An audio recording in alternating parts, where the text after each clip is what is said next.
unfortunately, there's a lot of Muslims that don't practice. In fact, somebody sent me a text of somebody who I thought was a serious student of knowledge, but the behavior on these comments that this person made I felt embarrassed for him as a person, because he was refuting some other person online, and the things that, the way he talked about this person, this is really sad, because like he was calling him names, and this is somebody who, is noted in the community to be a learned person, and yet he's لا تنابزوا بالألقاب.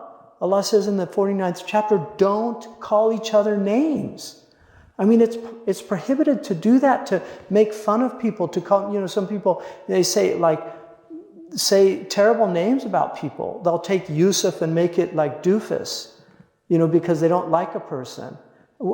So that's what our teaching is. That's our teaching. That's how Muslims, that's the level of our community where we actually make fun of people's names.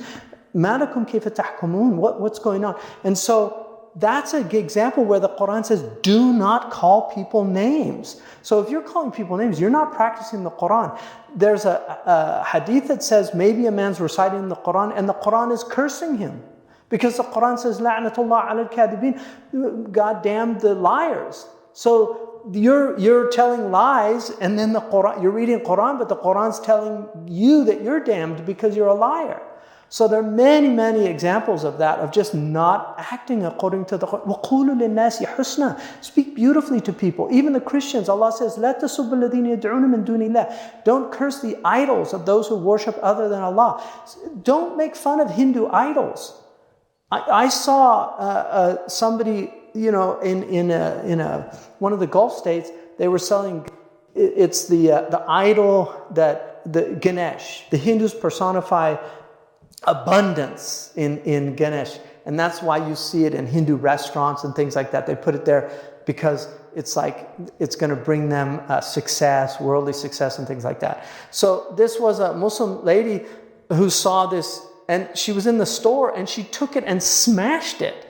Now that person, the impulse in that I can understand, because they had like a ghaira, a kind of just jealousy for the religion on the Arabian Peninsula. Like, how could you have that? But that's not how we behave. That's now on YouTube, and then somebody in India sees that who actually considers that to be a sacred thing. And I made this mistake myself, because I had a talk where I gave, and I mentioned Kali in a negative way, and I regretted it. So I will point the finger at myself too. We make mistakes like that, but the Quran is telling us don't do that, because these are things people hold sacred. So then we get mad when they draw cartoons and say, oh, this is what they believe in, and make fun of it. But if Muslims are going to do that, if we're going to make fun of their religion and their Bible and say, oh, their Bible's full of this or that,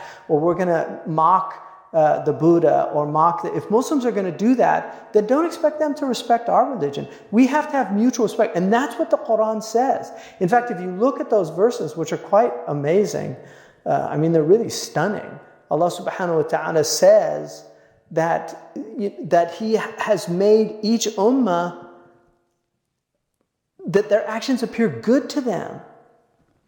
So they actually, it seems good to, and Allah tells us He's going to explain this all when we go back into the other world where we came from. Allah said He's going to explain all the differences and everything. So people need to be patient with one another. But it's really important to act according to the Quran.